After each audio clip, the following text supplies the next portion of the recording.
Hi, in this video, I wanted to be frank about my own background and why I'm such an advocate of counseling.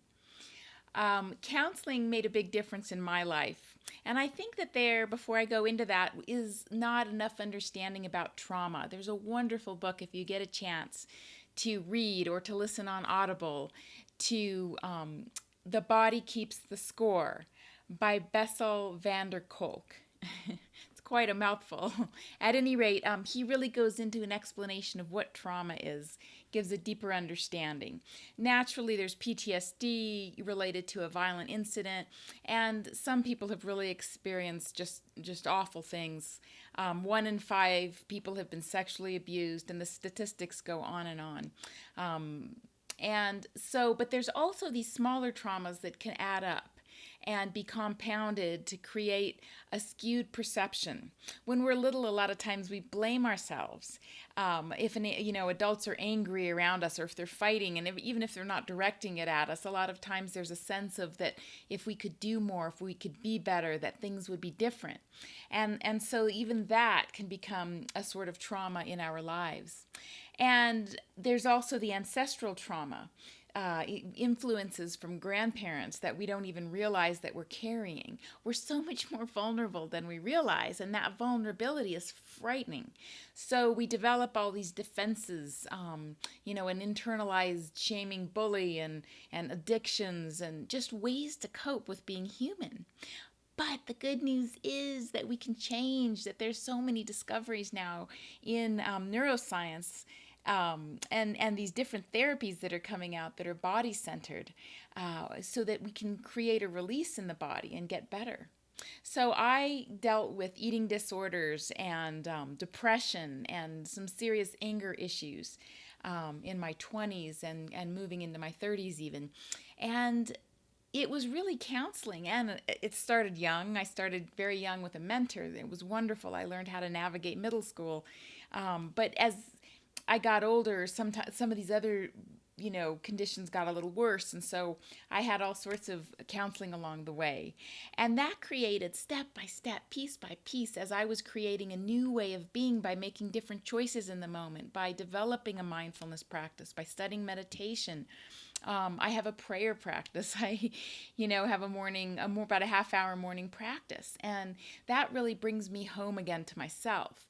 But I couldn't do the spiritual work until I'd really done the psychological work, and it's like they both kind of take turns and go together, and the spiritual work brightens and makes more sense as we do the deeper psychological work and clear out the trauma. And so as you make these choices moment to moment, you're opening the door to your heart being comfortable with being vulnerable. And vulnerability is what connects us to other people, but it requires tremendous bravery to be vulnerable and not carry these defenses and react in a defensive way. So anyway, my goal is not only to remove the stigma of counseling and associate it more to education. What is my goal? But also just to educate people about trauma so that they don't blame themselves as being bad.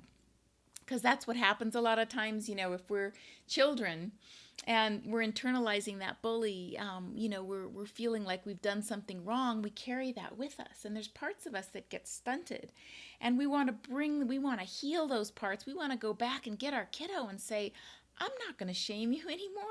I'm going to hold your hand and help you. Or the internal teen, that's such a rough time. And go back and help that teen understand that they were doing what they knew how to do, what they saw modeled. Or, maybe they were reenacting something that happened to them. But we are born full of light. We are not bad. But if we have trauma, sometimes our perception is off the mark. It's skewed. And so we can get that all back. We can have a great life. I'm letting you know that I made it to the other side, whatever that other side is. On a regular basis, my relationships, I'm able to resolve things without there being a lot of anger is important. Anger is a beautiful emotion. Anger is a signal, if we catch it early enough, to drawing a boundary. to taking good care of yourself. So, at any rate, I just have found that there's such a tremendous benefit to doing the work, and I wanted to share that just straight from the heart. So have a wonderful day. If you have any questions, email me, jen@jenniferdelaney.com, and seek out the teachers and the mentors and the counselors and the healers so that you can live a life and that feels more fulfilling and balanced and calm and loved so that you can be loved. Okay, take care.